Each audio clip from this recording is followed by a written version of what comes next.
Hey, welcome to Mix in America. Joining me today is a guest. Her name is Finah. She is a student actually at the high school that I went to way back in the day. Met her doing a video for the church. Her and a few students did a video about Black History Month. That was just really cool, and I was really impressed with what they had to say and the conversations that we had. So I invited Finah on here on Mix in America to talk a little bit, kind of what we talked about in that video, but the conversation we had really even before we started shooting. I just thought she had a great story and a great perspective on stuff. So Finah, first of all, if you want to introduce yourself, say hello, and then just kind of tell us your story, where you're from. Okay. Hi, I'm Finah. I'm a sophomore at Maranatha. I'm from Brooklyn Park, but my parents are Liberian. They're from Liberia, which is in West Africa. But when I was younger, I moved to South Dakota, which is dominantly Native American and white. So I grew up around, a lot of Liberians, other African Americans, and then Native people and white Americans.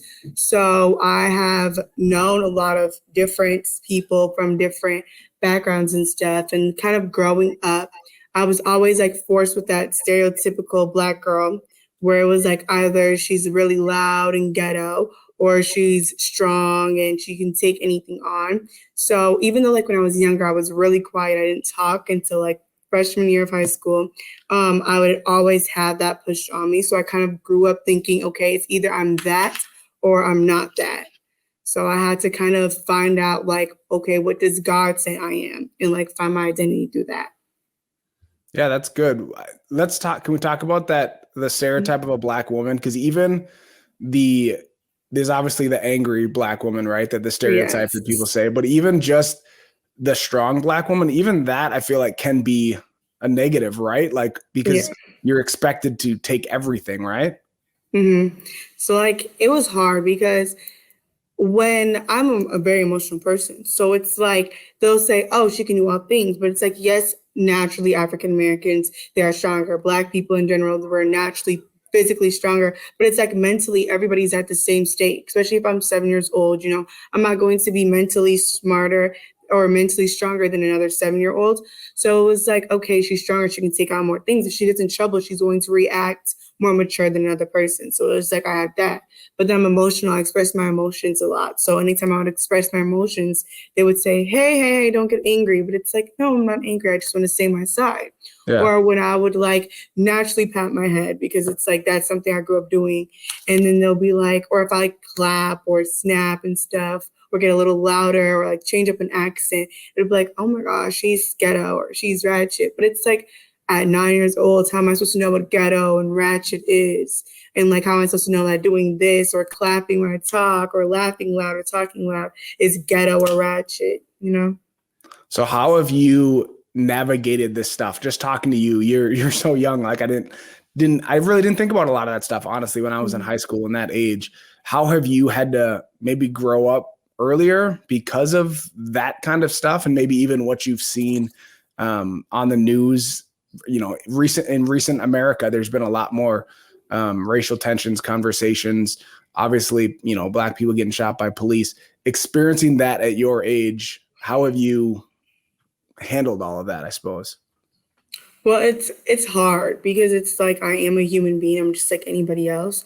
So it's like having to realize that just like how certain teachers treated me, or like certain adults treated me differently, like, adultification, where I would seem and I would be perceived as more mature than another white peer, even if they're 5 months older than me, 6 months older than me, a year older than me, I would naturally be perceived older. So it was like I had to feel like, oh, I have to do more than them because it's like I want to be seen the same as them. So if I lack one time, it's like, oh, I'm going to get in trouble. And I felt that a lot. Oh, I'm not going to get the same opportunities as them. So I realized, okay, I can't lack. I have to be nicer than them. If they hurt me, I can't hurt them back. I can't, do the same petty stuff that they do because it's like, I don't want to be perceived as that. Because if I do one bad thing, I'm going to be that forever. But if they do bad things, they're learning. And then also seeing other people, because I have one brother, but all of my cousins who are like my brothers are all guys, obviously, because they're like my brothers. So it's like I had to see and I had to realize they're always going to be a target in America. They're Black in America. They're always going to be a target. So I have to take on that taking care role of them, where I would be like, okay, don't stay out too late, or don't talk to this person rudely, because I'm not like, I can see, obviously. So it's like I when I watch the news or hear the news, my grandparents, they watch the news all the time. My parents, they watch the news all the time. So I have to see, okay, I'm a threat no matter what I do. I can walk and smile at somebody and I'm a threat. So it's like I have to always know and always be aware I will be a threat, even if I don't think I am or don't want to be. So I just have to do better, do more actions, which will be natural because, of course, as a Christian, you're supposed to naturally be kind, do the right thing. So, but it does get annoying because it's like I'm still a kid. I'm still learning from my mistakes. It should not be cut short because I'm getting shot or because I'm going to jail because I made the same mistake as a peer who is not a minority like me. Yeah, one of the things that I'm really hearing from you that I'm trying to help convey, or when I talk to people, conversations I have is, somebody honestly listening to you right now who's white from the suburbs and never experienced this might think you're overreacting. And to them, I want to say, like, whether you think this is true or not, if that's how you feel, if you're a high school girl and you think this way, like, I got to be perfect, I got to look out for my brother and my cousins, and that's on your mind a lot, that's reality, right? Even that's how you see it, that's reality. And that's a lot to bear for someone as young as you. I mean, for anyone, but especially when you're still a teenager. So sorry, is there something else? No. I just want to talk a little bit about one of the things we talked about the other day when we shot this video. It was a while back now, but you talked about your parents immigrated here from Liberia. You were born here, but you have cousins that were born in Liberia and came over here. How was that navigating, I guess? You're not an immigrant. You were born here, but a lot of your family wasn't. I guess some of those conversations, what was that like, kind of your experience, I guess, being born here, but a child of immigrants and family who's immigrated here? Does that make sense? Yes, it does. Well, I would see, like, if I were to do something bad, like, let's say I took a candy from a store, I wouldn't get as in much trouble as them. Like, my parents and my aunts and uncles, they would talk to them and be like, hey, don't do this, because anything that happens, they'll look at you as you're not American, even though you are American, you're a civilian, but like, you've been here for a long time. They look at you like, okay, you can get sent back anytime. You flunk in school, they're going to look at you as that. Anything you do bad, they're looking at you as, okay, you can get deported. But it's like me, where will I get deported to? This is where I'm from, right here in Minnesota. So it's like, seeing that, it's hard because even if they came here when they were 6 months old, it's like there's still that mentality that they're Liberian. Even if they become a citizen of America, there's still that background of, okay, well, you came here on a visa or on a green card or on this, you're not fully American. And it's like, okay, but isn't America made of immigrants? Like, nobody is from America unless they're Native American. So it's like, it's like weird seeing that because it's like they want them to do harder, do more, because they're not from here.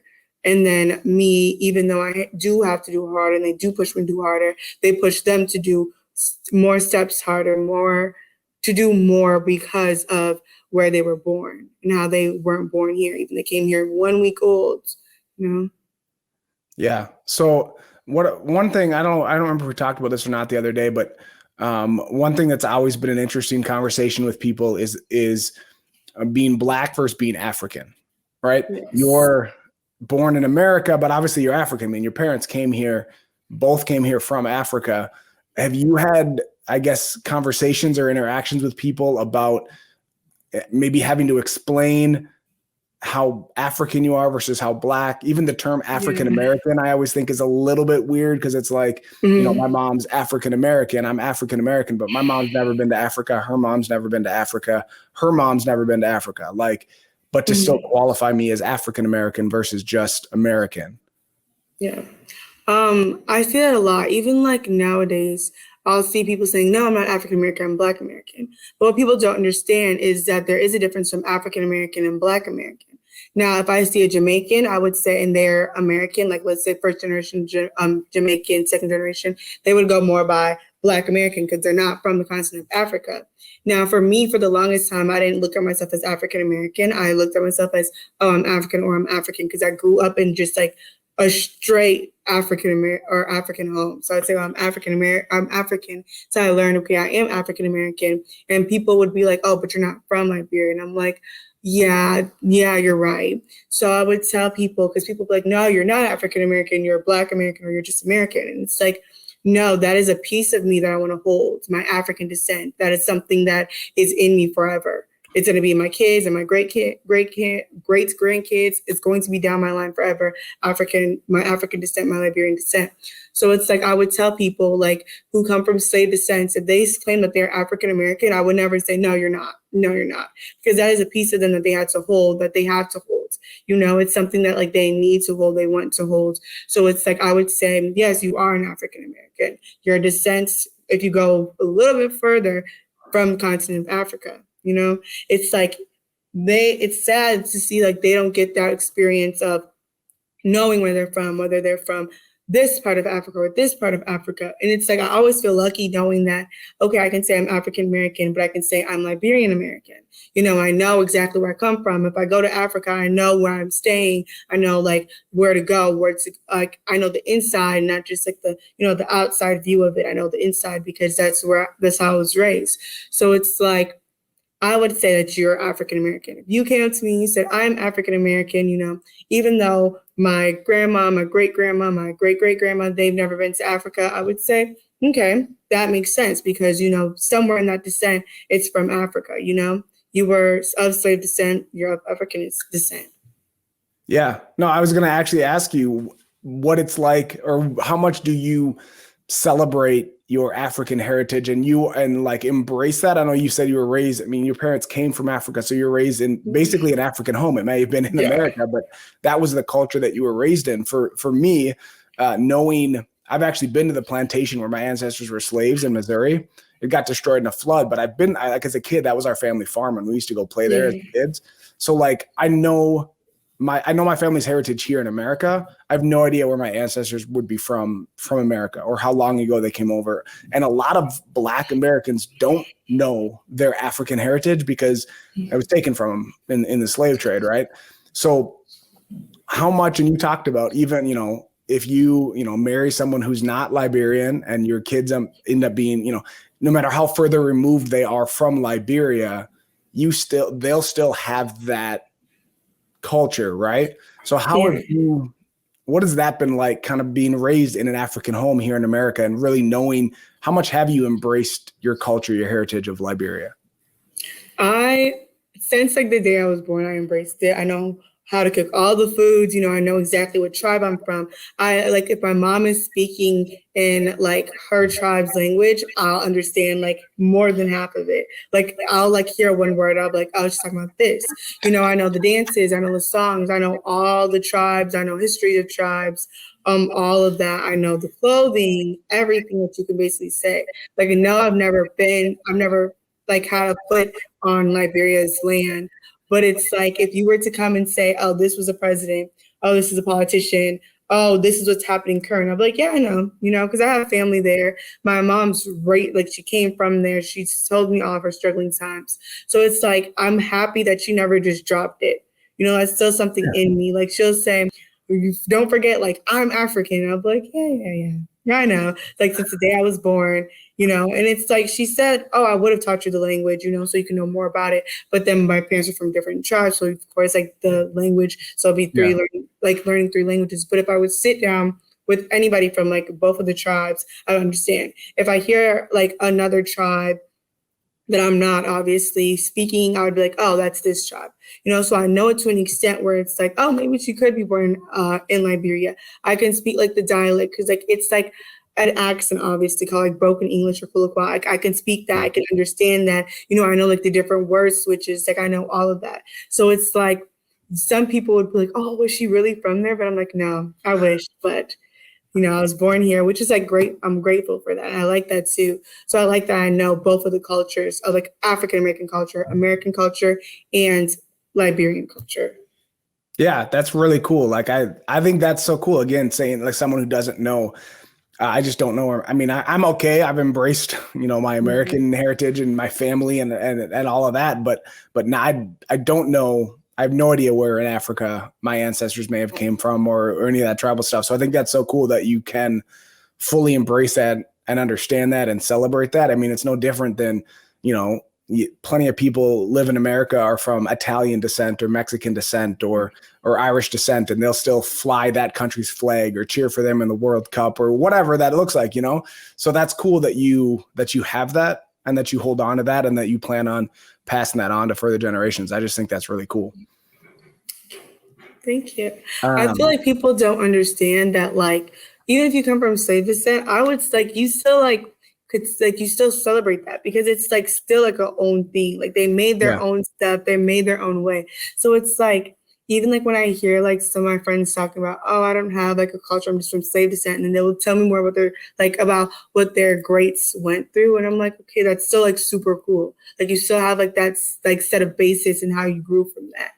So it's like yeah, and that's just something that I've probably embraced more so in the last few years, but really that idea of like because I'm only half black, like I've kind of lived with that idea of, and I'm telling you more than you probably even want to know, but it's I've okay. always kind of lived with that, like I'm not that black. But when you think Mhm. about it, like what my ancestors went through, like my ancestors went through all that, like that struggle that we Mhm. talk about with from slavery to civil rights to even what we're going through now, like that's in my blood. Like that's something that I'm proud that my ancestors overcame that, and were Yeah. able to really keep the lineage alive and to even have me.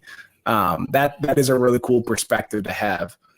And the fact that you have that you said you were 15. Yeah. Yeah, the fact that you even have any of this understanding just absolutely amazes me. I do want to ask you about your parents coming over here, and I don't know how much you've talked to them about that. It sounds like you guys have had some pretty good discussions about what Yeah. Liberia was like when they came here, or whatever. But can you tell me a little bit about their journey? Like, did they know each other before they came here? You said they were from different tribes. Did they meet here? Did Mhm. they? And then what do you know? What exactly brought them over? What that transition was like for them? Okay, well, they didn't know each other at first. Like my dad was here before my mom was. Um, so when my dad had came, he had went to Oklahoma where he like studied like ministry and stuff. I'm pretty sure, yeah. So he had came on like a full as like an American citizen. Like he didn't have to go through the whole like green card and this and that. He had came being like an American citizen, and his mom was here before him, like a little bit before him, and she was in Minnesota here. So for him, it was a bit easier because he had had like his college and stuff. He had known more English, like he could like easily communicate with American people who spoke just English, and he like knew his way around more. And then he was in Oklahoma. Now when my mom came over, it was 2000 because she was pregnant with my older sister. And for her, she never went to a good school. She was a child of one night stand. So like she never knew her father. Her mother was younger, so they weren't really rich. So she was in foster care, and she would have to like just clean for her foster parents. So like if you ask how many mothers she has like 10 different moms. So it's like I call like 11 different people grandma. Um so for her it was harder for her. She didn't go to school. Like, she didn't go to a proper school. Her school was miles away. So she would have to walk every morning to her school. And like her English was so bad. Like if she said milk, like milk, milk, milk. So it was like really bad English. Um she wasn't smart, so she had like 10 siblings. So, and all she did, like, she graduated high school, but during that, it was super hard for her because she always said that education is the key to success, education is the key to everything. So she would have to basically take care of like other people's families. And she hates stealing, but like she was like, as like when I was younger, I have to like steal from my siblings. But like now, if you ask, like she absolutely hates it. She feels like nobody should ever have to like steal for food. But like at the time, she was like, that's how I had to get food. That's how I'd have to get my siblings to like go to school by like having to steal for her food or having to meet all these people and get money from them. So like all of her siblings can go to school, all her siblings can have light and stuff. So she came here with her as her aunt being her mom when she was, so I don't even know, like 19, 20. and she had come here or in 2000, and she came to Oklahoma, and her English was so like terrible. She wasn't the smartest. She graduated high school, but she didn't have a great education because of how like low funded her school was. And then she had met my dad when like my oldest sister was 2, and it was hard because my dad is obviously he's a bit darker than me. My mom is mulatto, so she's mixed with Lebanese and Liberian, and my dad is straight Liberian. So he's darker, and my oldest sister, she's has more like Lebanese in her. So she has a more brighter skin tone. And like my dad adopted my older sister, when people would see him, and he still has like an accent, but like it's like covered, so you can tell he's not from America. Like you can tell he's from somewhere in Africa. And they would see him with my older sister, who like was 2, but she spoke good English because she's born here. And people would automatically think, oh, it's a kidnapping because he's Black, and then because he's African. So they would call him all these names and stuff. And then they would have to fight through that. And my mom, she still like was learning her English, trying to get like, and then they moved to Minnesota eventually after they had my brother, and they had me and my sister. So my mom, I was still around we were still around all these Liberian people. My mom still like, all of her family was over there. So she would always talk to them, talk in her language, talk in her dialect. So I grew up knowing that. It's like, tell me experiences, tell me things that had happened in Africa. When she was like a teen, that's when like this big war came, where like the American people came over there, and like they started a war with all the tribes and stuff, because one tribe wanted to be the main tribe, and you know how that goes.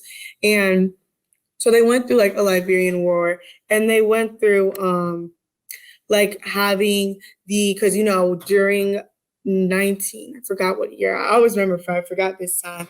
Like the what's it called? President Monroe, he brought in like American slaves who were African. He brought them in. There's like a whole tribe for them. So it was like going through all of them. My mom obviously knew people from there. My dad's father was actually like raised by them. He wasn't raised with his father, but he was raised by them. And that's how I got my last name Davies, because it was from like a slave's last name. So it was like so when I got older, and like I think I was in 8th grade, I would ask them, okay, how did this tribe like function? Because my dad knew some stuff, but I didn't know my dad at the time. So like I only was with my mom. So I'd ask her, and she would like tell me like, oh, from what your father and like his mom would tell me, like, this is how this tribe was. You know, this is like, he wasn't a slave himself, but he was raised by them. So she would tell me that. She would tell me stuff about like the different tribes. And she basically just tell me like everything about Liberia. And I would talk to like my aunts and my uncles and my cousins from there. And like she would tell me all that. So I would always feel like I had that like I was like from there, you know, because of all the stories I would hear from overhearing like her conversations, where I would hear from that. And like she would tell me how hard it was, and how like she would always tell us, you need to focus in school, you need to do good in school, because in Africa, I wish I had this opportunity, you know, like I wish I had this chance to go to a good school, to learn good English, to have good opportunities to be better in life. So it was like, seeing like how you hear and you watch movies and see on the news, like, oh, this person, like, this is how they can't go to school. But it's like when you see somebody who actually went through stuff like that, it takes a different impact on you, because they can tell you, okay, this is how I actually function with a terrible school, no lights in my school, didn't get lunch. Like the teachers, for their lunch break, they would leave. They would have 30 minutes of school. On lunch, don't come back for the whole day. There would be no lights in the building. It was like really bad. And now not all Liberia is like that. But if you're at a rundown place, just like America, if you're in a more rundown neighborhood, you're going to go to a school like that, where it's like barely any lights. It's not functioning. So she would like basically just tell me how people that struggled were in Liberia, and how people who didn't struggle are in Liberia, and they can like compare that to like how people struggle in America and how people don't struggle in America. And she says it's pretty similar, but it's still different, because it's like America and Liberia, they are really close in contact. Like if you see anything, it's like really close in contact. So. What that's really cool. And I love that the way that you've embraced it and heard these stories and know your history, your family's history so well. What is something what did that do for you or instill to you just maybe through your blood, the genetics of what your parents had to overcome, your mom specifically, but then what lessons has she taught you? Like, maybe, she talked about the value of education and making the most of these opportunities. Is that something that was instilled into you at a young age?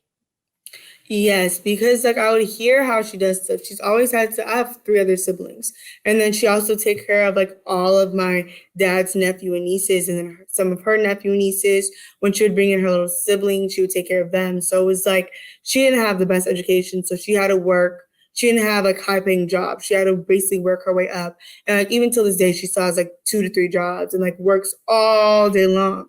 So she would basically show us like when her siblings come, she would put them into a school. She would do this for them. She like made her way so that me, my siblings, and my cousins can go to good schools, because I would see like she would be like, you guys don't want to work like these jobs. She would come home like the wee hours of the night, not get any sleep, because she would have to get us ready for school, make us lunch, make us breakfast, make us dinner. And then she would have to work, and then she wouldn't hang out with her friends. She wouldn't do anything. And like I would hear her overnight, like I'll hear her conversations, or I would hear her telling us how if you would pay attention to school, go to a good college, have at least a decent job, or even just have a decent job if you don't go to college, how it would pay off for you, because you wouldn't have to do this. You can have a good life where you wouldn't have to work 18 hours a day, and how you wouldn't have to do this, how you can have good sleep, how you could function your personal life, your professional life, and all that type of stuff without having to like struggle harder. So it was like something that she had always told us. And like I would see how she would communicate with people, and how she basically had to teach herself. Like she had to teach herself better English, teach herself how to do math while teaching us. So it's like as we were learning as kids, she was also learning. Like she was basically also like doing our homework with us, because she's also learning as we're learning. So yeah, that's crazy. That's so cool. I do want to shift gears a little bit. We met because of the Black History Month committee that you do at Maranatha. And I went to Maranatha. I graduated 2004, so a long time ago. You were barely alive, I think, in 2004. I wasn't. You weren't even alive in 2004. I wasn't. Okay. So I graduated before you were even alive. Now we've established that I'm old. But we didn't have that at Maranatha when I was there. I don't think it was for lack of, like, they didn't want anything like that. It's just there was really nobody taking initiative, or there was nothing. We didn't even have the diversity at Maranatha that you guys have now. What is that Black History Month committee that you guys meet? What does that look like? I don't know if you know where it came from, or what is that committee? I guess maybe explain that to me a little bit, or to people that might be listening, what that committee is and what you guys do. Okay, so Maranatha's Black History Student Committee, it's a bunch of us, and it's not only Black people. Like a lot of people would ask, oh, is it only Black students? No, we're diverse. We have African Americans, we have whites, we have Asians, we have Hispanics, we have it all. And we just talk about how Black history has impacted us. And we even go a step further, talking about all races, and how that's like how minorities are impacted, how like the questions that white Americans would have, or what they experience too, like just what everybody experiences. But we mostly hit on Black American or Black America. And it had started because our seniors last year, they were very diverse and they were very outspoken. And they made a proposal where for Black History Month, so for February, they had this big chapel where they would do, they had, what's it called? They had like poetry. They taught us so much last year. It was great fun. We had different types of music, all of that type of stuff. And they were very outspoken about it. Of course, it was not a full committee. And when Mr. Thomas came in, our Dean of Students, he also pushed that too. So they pushed for that so that this year we can actually be an actual committee, and that we can actually educate. So that now they left, and they like would tell some of us like, okay, this is going to go down next year. You need to make this up. Like you need to make that happen. So then we had came together with like the help of Mr. Thomas and Mr. Ayler, who was like our librarian. And they had basically opened a way for us to educate every student and to educate even teachers, because a lot of teachers, I'll like talk to a teacher and they're like, I had no idea, because that's not something that we're taught in school. People want to hide away or like color the dark truth. So we came together and we had a big chapel. It was like an hour and 30 minutes in February, where we were basically just educating our peers and our teachers and our classmates about what goes on and what has always been going on, and even what's going on now, and where we are at. Now, people aren't going to just understand automatically, because that's not something that is like, it's impossible. You're not going to just understand something that's been happening for years and years the first time you hear it. So we would meet on every Monday and some Fridays, and we would talk about different things going on in the Black community and how it impacts us, and even different thing going on in the Asian communities or in the white communities or in the Hispanic communities, just any community.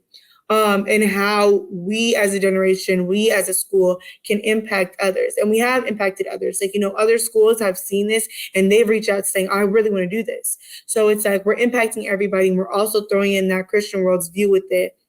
So it makes everything even better, because it's like we're all the same, we're all equal in God's eyes, but he clearly made us different skin complexions, different races, different this for a reason. So it's like we need to understand, okay, how can we all work in God's power, like in God's favor, in God's glory, while not looking the same? That's good. I love that. I love I love all that. I love that they're even doing the initiative. I love the diversity aspect, that it's not just all the Black students get together to do their own thing, but the diversity aspect of different students. I want to ask, maybe this is a tough question, and maybe this is not that you're going to be able to figure everything out or solve all of America's racism problems in this conversation right here. But you talked about even educating teachers and administrators and staff members. Like, this isn't new, right? Maybe racial tensions have heated up a lot more in the last few years, especially local here after the death of George Floyd. But what can maybe your generation do different that even my generation didn't do, my parents' generation didn't do? What is something, and maybe this is too loaded of a question and you got to think about it for a second, but what is something that your generation can do differently? I feel like my generation, we do a lot. But I feel like we don't do a lot, we say a lot. And everybody has always just said instead of actions. Now, actions speak louder than words. Actions does not mean physical actions. A lot of people say, okay, we just have to fight our way through. No, we just have to change how we do things. If we can't, telling somebody don't do this, don't do that, they're going to do that, because it's like, who are you to tell me something? We're humans. That's what we're going to do. If you say, hey, don't touch that, we're most likely going to find a way to touch that or find a way to say this. So it's like, instead of telling other people don't do this, we could spread awareness in what we say and what we do. Because I see a lot of people just saying stuff, reposting stuff, coming up with stuff. Why don't we go out and get our hands dirty? Why don't we go out and we press these things? We make press conferences, we talk. Because if we are in a little group, it's going to become a bigger group. If one person is doing this, the other person is going to do that. Instead of raising up money for this or doing short-term things, why don't we go and do a long-term thing? Why don't we go and we build something that is going to impact everybody? Why don't we go and we talk to higher up people about how this affects us, and we make a long-term thing? Why don't we go and we shake the hand of somebody that's being mean to us or that is saying racist things, and we hear, okay, what do you have to say? Why do you say this? And then educate us or educate them. God, he's slow to anger. So why aren't we slow to anger? Why can't we just listen to what they have to say and then respond politely? Because you have to kill them with kindness. Like Selena Gomez said, kill them with kindness. We can't just automatically argue with them. By arguing with them, that we're just on the same level of them. We want them to upgrade to our level. So why can't our level be less just talking, arguing, and more doing? More showing, more long-term.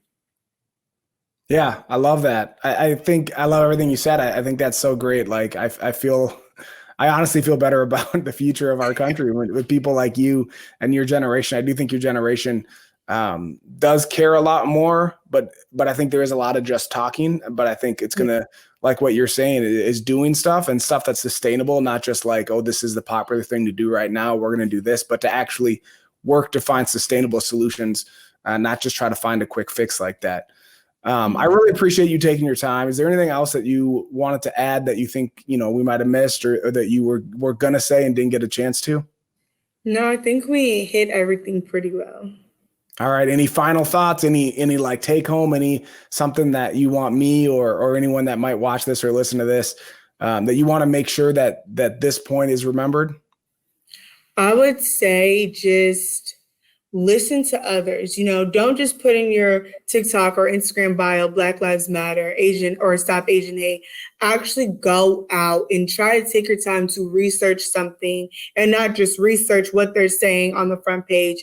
Read the article, do your background research of what happened in the past and what happened in different places, and then do something. If you can't do something, reading it is doing something, like you don't have to repost it, but reading it and educating yourself on every single side that there is, even if you're against the side or for the side, that's just doing something enough. Because if you run across somebody who thinks this side, you know what they're thinking because you read up on their side. So you can give them a good side and like just know and have that educated in your brain. Yeah, and actually have the conversations about that and talk about it and read about it. I think that's, we both said that just talking isn't enough, but sometimes that's a good start. Sometimes just reading something, just having the conversations is a great start. So I'm going to let you go. I really appreciate you taking the time to do this.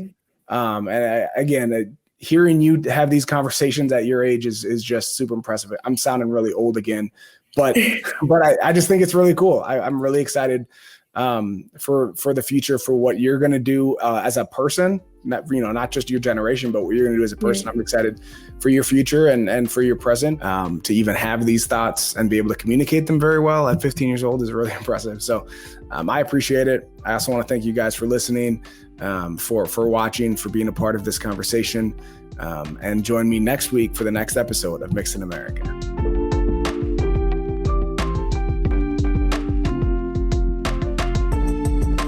Hey, thanks for watching my video. I hope you enjoyed it. If you did, can you do 3 things for me? Can you like this video, subscribe to my channel, and tell your friends?